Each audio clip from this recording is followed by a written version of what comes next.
അസ്സലാമു അലൈക്കും വറഹ്മത്തുള്ളാഹി വബറകാതുഹു.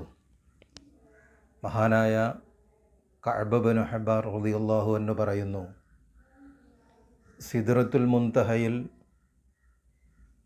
മലക്കുകളുണ്ട്. ആ മലക്കുകളുടെ എണ്ണം അള്ളാഹുവിനല്ലാതെ അറിയുകയില്ല. അവർ ലൈലത്തുൽ ഖദ്റിൻ്റെ അന്ന് ജിബ്രീൽ അലൈഹിസ്സലാമിനോടുകൂടെ അവർ ഭൂമിയിലേക്ക് ഇറങ്ങുന്നു. എല്ലാ വിശ്വാസികൾക്കും വേണ്ടി അവർ നന്മയ്ക്ക് വേണ്ടി പ്രാർത്ഥിക്കുന്നു.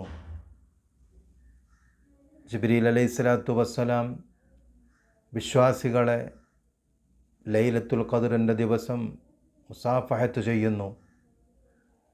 ജിബ്രീൽ അലൈഹിസ്സലാത്തു വസ്സലാം മുസാഫഹത്ത് ചെയ്തതിൻ്റെ അടയാളം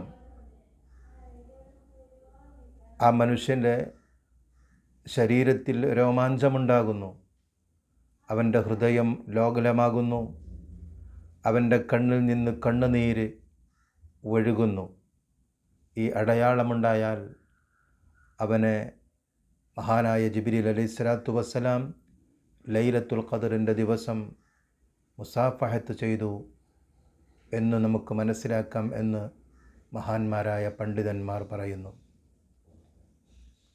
അല്ലാഹു സുബ്ഹാനഹു വ തആല ലൈലത്തുൽ ഖദ്റിൻ കൊണ്ട് വിജയിക്കുന്നവരിൽ നമ്മെയും നമ്മോട് ബന്ധപ്പെട്ടവരെയും അല്ലാഹു ഉൾപ്പെടുത്തി അനുഗ്രഹിക്കുമാറാകട്ടെ.